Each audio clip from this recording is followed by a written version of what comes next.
आज का वचन जो होगा वो विश्वास में परिपक्व होना। Believe and mature in Jesus name. विश्वास में परिपक्व होना, परिपक्व मैटर जिसको बोलते हैं, मैटर जिसको बोलते हैं परिपक्व होना। परिपक्व का अर्थ क्या होता है? परिपक्व का अर्थ होता है कि हम उसमें हर एक चीजों को जो हमने विश्वास किया है उसको गहराई से अपने लाइफ में उतारा है। Hallelujah, praise the Lord. तो वो परिपक्व जो हमने विश्वास कर लिया है, और हमारा विश्वास कभी भी खत्म होने वाला नहीं है। एक व्यक्ति वो काम में परिपक्व हो सकता है, अपने जॉब में परिपक्व हो सकता है, अपने बिजनेस में परिपक्व हो सकता है। उसी तरीके से एक मसीह व्यक्ति का जो जीवन है वो परिपक्वता होना बहुत जरूरी है। Hallelujah, hallelujah. अपने बाजू वाले से बोले, कहिए कि मसीह में परिपक्व बनो। हालेलुया, मसीह में परिपक्व बनो। परिपक्व, एक विश्वास में परिपक्व बनना। एक विश्वास जो परमेश्वर ने कहा है अपने वर्ड में, वो वर्ड परमेश्वर हमेशा अपने जीवन में वो बना कर रखता है कि जो मैंने वर्ड लोगों के लिए दिया है वो वर्ड वो तेरे लिए है और ये पूरा होगा। जिस प्रकार प्रभु यीशु मसीह ने कहा कि आकाश और पृथ्वी टल जाएगी लेकिन मेरा कहा हुआ वचन कभी ना टलेगा। हालेलुया।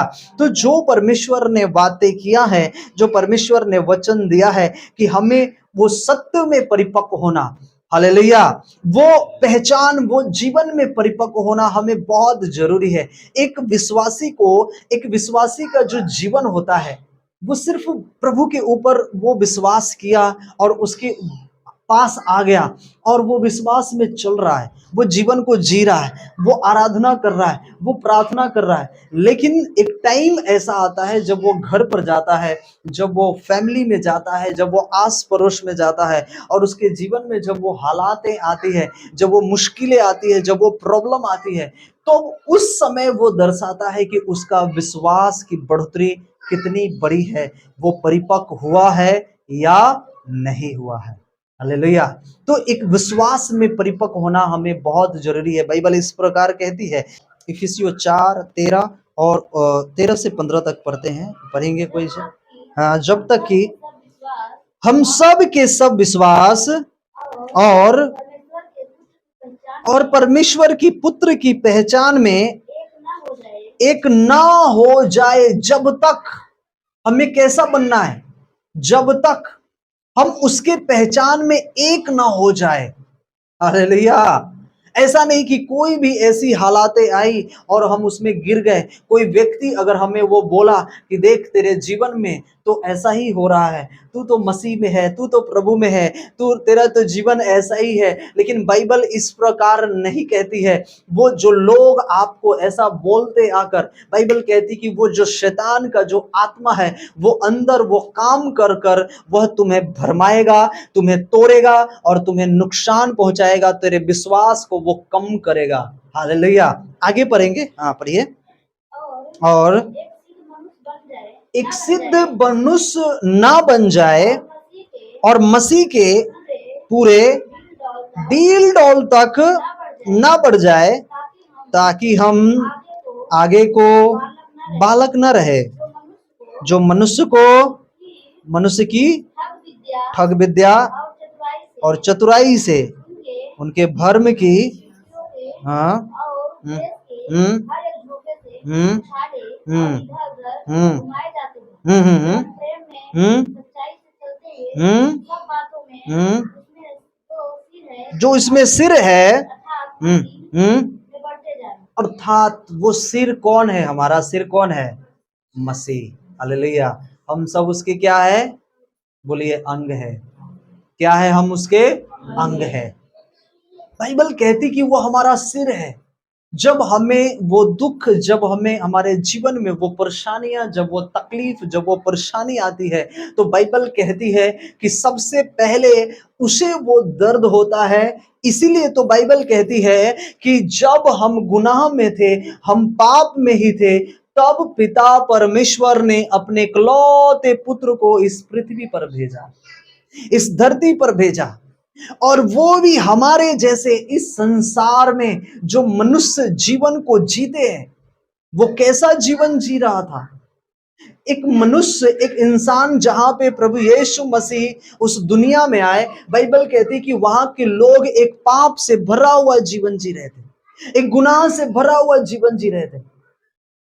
उनके जीवन में वो ईर्ष्या थी, वो झूठ थी, वो लोभ था, वो लालच था, वो करवाहट अंदर पड़ा था, वो व्यभिचार था, वो पाप था। ये संसार की हर एक वो चीज उसमें थी जो नहीं होना चाहिए। हालेलुया। लेकिन बाइबल कहती है कि उसी जगह पे हमारे जब प्रभु यीशु मसीह आए और उन माहौल में जब उन्होंने जन्म लिया पवित्र आत्मा के द्वारा, हालेलुया, हमारा और आपका जैसे जन्म हुआ वैसे यीशु मसीह का जन्म नहीं हुआ। उसका जन्म वो परमेश्वर की आत्मा के द्वारा हुआ था। हालेलुया, पवित्र आत्मा के द्वारा हुआ था, उसका जन्म हुआ था। और वहां पर जब उन्होंने जन्म लिया तो जो वो छोटे से उन बच्चों को भी सिखाया कि देख तेरा जीवन कैसा होना चाहिए। इसलिए दाऊद कहता है कि देख जो मैं गर्भ से जन्म लिया वो पाप के ही गर्भ से जन्म लिया, और मेरा छुटकारा कहां से हो सकता है, मेरा छुटकारा उस परमेश्वर की ओर से हो सकता है। आमेन। जब प्रभु यीशु जब उस दुनिया में आया, जब वो जीवन को जिया, वहां पे जो यहूदी थे, जो फरीसी थे, वो कहते तो थे कि हम प्रभु के ऊपर विश्वास करते हैं, हम मूसा की व्यवस्था के ऊपर चलते हैं, हम अब्राहम जो पिता हमारा कहलाया जाता है उसकी हर एक बातों की आज्ञाओं को ऊपर तो मानते, हम कहलाते उसके संतान, हम मूसा की व्यवस्था पर तो चलते हैं। लेकिन बाइबल कहती है वो कहने के बावजूद भी वो अपने अंदर में वो ऊपर से तो धर्म की चोला पहना था, लेकिन अंदर में उसके अंदर कपट, वो पाप से भरा हुआ व्यक्ति था। आमेन, हालेलुया। इसलिए बाइबल कहती है कि यीशु मसीह जब वहां पर आए और उनको सिखाया, देख तुम मार्केट जब जाते हो, तुम जब बाजार में जाते हो तो तुम अच्छी वस्त्र पहनकर, अच्छे वस्त्र धुल कर जाते हो, साफ सुथरा पहन कर जाते हो, लेकिन जब तुम आते हो तुम वस्त्र को निकाल देते हो। क्यों? क्योंकि वो गंदा हो गया। लेकिन तेरे अंदर जो करवाहट है, जो तेरे अंदर गंदगी है, तुम उसे साफ नहीं करते हो, और तुम आज भी वही पाप में, वही करवाहट में, वही ईर्ष्या में आज भी तुम पड़े हुए हो। इसलिए बाइबल कहती है कि तुम ऊपर से बर्तन को मांजते तो हो, लेकिन अंदर का जो भाग है वो कचरों से भरा हुआ। ये बर्तन किसको दर्शाता है? ये बर्तन हमें और आपको दर्शाता है। आएंगे इधर, ध्यान देंगे। इसलिए बाइबल कहती है कि प्रभु यीशु मसीह वो वहां पर यह समझाना चाहता है कि एक मनुष्य का जीवन कैसा होना चाहिए, एक पाप से भरा हुआ नहीं, एक पवित्रता ही से भरा हुआ। और जब वहां पर वह आया उस दुनिया में तो लोगों को सिखाया, लोगों को बताया, देख तेरा जीवन कैसा होना चाहिए। हालेलुया। इसलिए यहां पर बाइबल लिखता है, बाइबल में लिखा कि जब तक तेरा जीवन विश्वास में, मसीह के पुत्र में, पहचान में एक जब तक ना हो जाए और एक सिद्ध मनुष्य ना बन जाए जो मसीह के पूरे डील डॉल तक हो, तब तक तुम प्रभु के विश्वास में बढ़ते जाना। हालेलुया। हम जो मसीह में आए हैं, हमारा जीवन कैसा होना चाहिए? कैसा होना चाहिए? एक मसीह के जैसा, एक डील डॉल, जो वो पवित्रताई में चलता था, जो वो झूठ में नहीं, वो प्रेम में चलता था। हालेलुया। वो सत्य में चलते थे। हालेलुया। लोगों के ऊपर अगर लोग उसे गुस्सा करते थे, उनके ऊपर नफरत करते थे, फिर भी वो प्रेम दिखाया। हालेलुया। इतने लोग उन्हें नाश करने के लिए, उन्हें उन्हें तकलीफ देने के लिए आया, फिर भी बाइबल कहती है, मत्ती 7:7 में लिखा कि तुम मांगो मिलेगा, ढूंढोगे पाओगे, खटखटाओगे तुम्हारे लिए खोला जाएगा। बाइबल कहती है एक जगह और लिखा है कि जो भी तुम्हें अगर श्राप दे तुम उसे आशीष दो। यस, हम उन संसार के जैसा नहीं है कि हमें कोई श्राप दे हम डबल उसके ऊपर श्राप दे देंगे। हाँ, हमारा जीवन ऐसा नहीं है। अगर कोई गाली बक दे तो हम भी 10 गालियां उसको वापस कर दे। नहीं, प्रभु ने हमें वो नहीं सिखाया है। प्रभु ने हमें क्या सिखाया है? क्षमा करना। बाइबल कहती है कि तुम मनुष्य को क्या दुख दे सकते हो?